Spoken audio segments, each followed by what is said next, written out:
ကံကောင်းခြင်းလင်စိတ်ဓာတ်ကိုပြင်တဲ့ကိုယ်စိတ်ဓာတ်ကိုပြင်ရမယ်စိတ်ဓာတ်ပြင်ရမယ်ဘာတွေပြင်ရမလဲ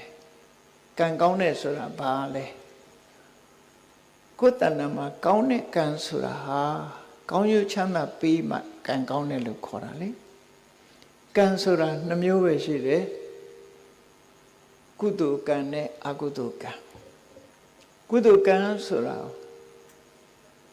ကောင်းတဲ့အပြစ်ကင်းပြီးကောင်းရုပ်ချမ်းသာတွေကိုပေးတာကိုကုသိုလ်ကံလို့ခေါ်ပြီးတော့အကုသိုလ်ကံကြတော့အပြစ်ရှိပြီးတော့ဆင်းရဲတဲ့အကျိုးကိုပေးတာကိုအကုသိုလ်ကံလို့ခေါ်တယ်အဲ့တော့ကံကောင်းဆိုတာကုသိုလ်ကံကိုပြောပြီးကံဆိုးဆိုတာအကုသိုလ်ကံကိုပြောတယ်နော်လောကလူတွေကကံဆိုးကံကောင်းကိုကုသိုလ်အကုသိုလ်ကံမပြောဘဲနဲ့ထီပေါက်ရင်လည်းကံကောင်းတယ်ဆို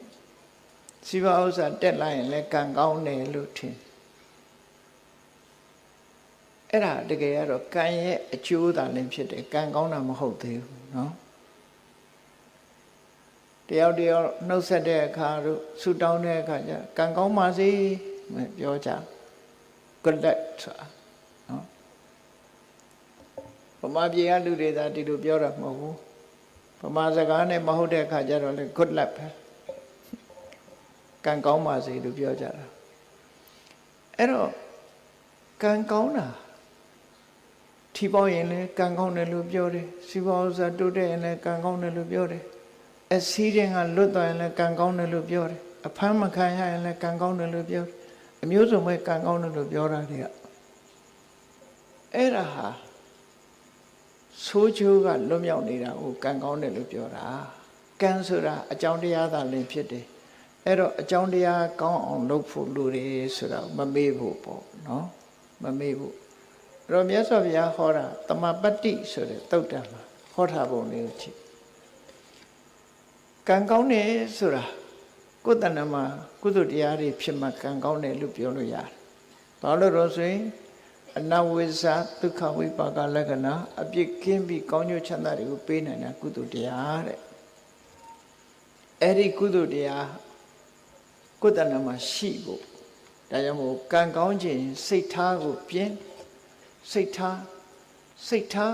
ကြတော့ပြင်မွေးရမေ့ကြသတိမထားကြဘူးဘုရားဘာသာဖြစ်ပြီးတော့စိတ်ထားမကောင်းတဲ့လူတွေအများကြီးဖြစ်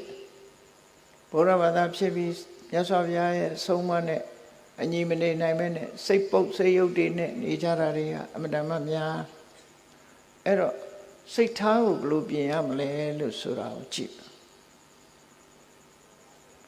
မြတ်စွာဘုရားရဲ့အဆုံးအမအပေါ်သို့မဟုတ်ကောင်းတဲ့အလုပ်လုပ်ရတဲ့အပေါ်မှာယုံကြည်မှုစိတ်ဝင်စားမှုနေပါတာကိုအတ္တထသရတရားကင်းမဲ့ခြင်းလို့ဆိုတော့လူတယောက်ဟာစိတ်ဝင်စားဘူးဆိုရင်ကိုယ်အိမ်မှာကိုယ်ဝယ်ထားတဲ့ဘုရားကန်းတော်တန်ရှင်းလုပ်ချင်မှလုပ်မှလေစိတ်ဝင်စားပန်းလဲဖို့လည်းစိတ်ဝင်စားဥပုံနေဥပုဆောင်မှုလည်းစိတ်ဝင်စားမနဲ့ထားတန်ဃာတွေဆုံးလောင်းမှုဆိုစိတ်ဝင်စားအဲ့ဒီလိုတရားပွဲရှိလို့တရားပွဲသွားဖို့တရားနာဖို့စိတ်ဝင်စားအဲ့ဒါအတ္တထလို့ခေါ်တယ်အဲ့ဒီအတ္တထဆိုတဲ့မယုံကြည်မှုရှိလို့ရှိရင်စိတ်ကောင်းတဲ့အလုပ်ကိုစိတ်မဝင်စားဘူးဆိုရင်ကံမကောင်းဘူးတဲ့ဒါကြောင့်ကံမကောင်းစေတတ်တဲ့စိတ်မဝင်စားဘူးကောင်းတဲ့အလုပ်ပေါ်မှာစိတ်မဝင်စားဘူးဆိုတဲ့တရားတရားကင်းမဲ့နေတဲ့စိတ်ထားကိုတရားတရားထက်သန်တာနဲ့ပြုပြင်ပေးလိုက်ပါ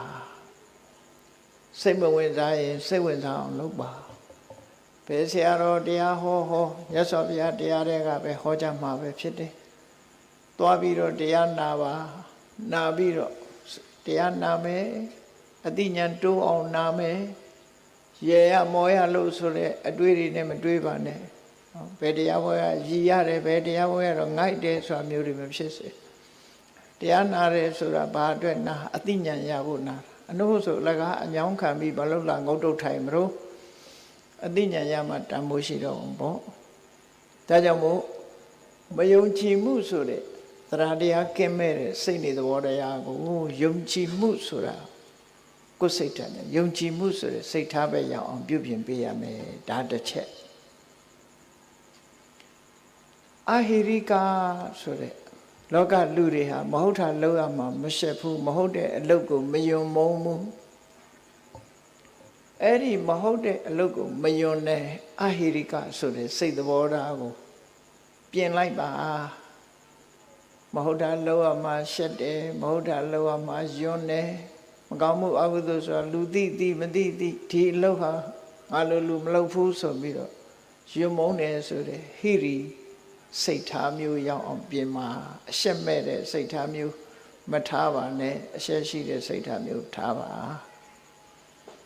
အနုတ္တပမဟုတ်တာလုံးရတာမကြောက်လန့်ဘူးဖြစ်ပေါ်လာမဲ့ဒုက္ခတွေကိုခရီးမဆိုင်ဘူးဒီဘဝဒီကိုယ်ဆံဟိုဘဝဟိုကိုခံလိုက်မယ်ဆိုတဲ့အတွေးတွေနဲ့မကြောက်ဘူးမကောင်းတဲ့အလုပ်ကိုလက်ရဲဆက်ရဲလုပ်တယ်ဆိုတဲ့အနုတ္တပပိုးဖလံဆိုတဲ့အကောင်ဟာဖျောင်းနိုင်မီးလေးထွန်းထားရင်လှတယ်ထင်ပြီးတော့မီးတောက်ထဲကိုခုံဆင်းတတ်တယ်ခုံဆင်းလိုက်တာနဲ့တပြိုင်နက်ရှဲကနေဆိုမီးလောင်တာခံအဲ့ဒီသဘောပဲအနုတ္တပရဲ့သဘောမကြောက်ဘူးမကြောက်သည့်အတွက်ကြောင့်သက်ဆုံးသွားတယ်အေးမကောင်းမှုလုပ်ရမှာမကြောက်ဘူးပတ်ဝန်းကျင်ကိုဂရုမစိုက်ဘူး I don't care ဆိုတဲ့လူတွေပေါ့နော်ဘယ်သူမှဂရုမစိုက်ဘူးဆိုတဲ့အဲ့ဒီစိတ်ဓာတ်မျိုးကိုပတ်ဝန်းကျင်ကိုလေးစားမယ်အမေဖေးဆရာသမားတွေရဲ့ဂုဏ်သိက္ခာကိုထိမ့်မယ်ကိုယ်ပတ်ဝန်းကျင်ကိုလူမျိုးကိုထိမ့်မယ်ဆိုတဲ့ပတ်ဝန်းကျင်ကိုလေးစားတဲ့စိတ်ဓာတ်မျိုးထားပါပြင်ရမှာဖြစ်တယ်ပေါ့မကောင်းတဲ့အလုပ်ကိုမလုပ်ဘူးနောက်တစ်ခုကဘာတော့ဆိုလူတွေမှာစိတ်ဓာတ်နှမျိုးရှိတယ်အလုပ်တစ်ခုလုပ်ချင်လုပ်မယ်ဆိုရင်အချိန်ဆွဲတယ်အပြင်းထူတယ်နော်အပြင်းထူတယ်အချိန်ဆွဲတယ်ဆိုတာဘယ်လိုဆွဲလဲဆိုစောပါသေးတယ်နော်စောပါသေးတယ်စောနေတဲ့အချိန်ဆိုရင်စောသေးတယ်ဟောရာသီဥတုကအေးလို့ရှိရင်လည်းရာသီဥတုကအေးတယ်အေးလွန်းနေတယ်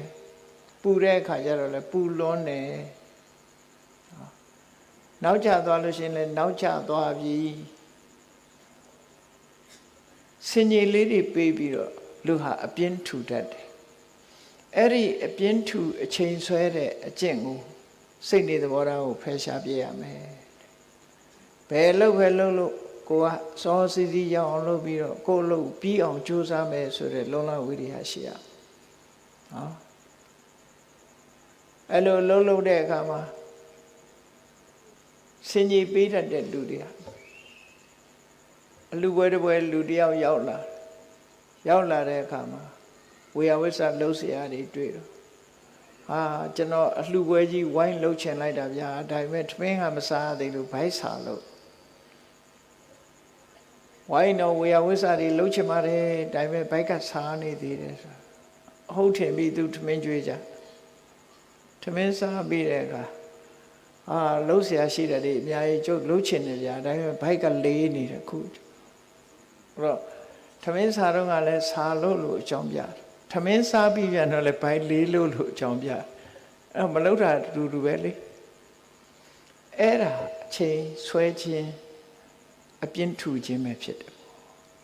လောကမှာနေတဲ့ပုဂ္ဂိုလ်တွေဟာအချိန်ဆွဲခြင်းအပြင်းထူခြင်းဖြင့်ကြီးပွားတိုးတက်မှုမရနိုင်ဘူးတဲ့ဒါကြောင့်မို့ပြင်းရခြင်းအပြင်းထူခြင်းအချိန်ဆွဲခြင်းဆိုတဲ့အကျင့်ဆိုးစိတ်နေသဘောထားတွေကိုပြင်ပြီးတော့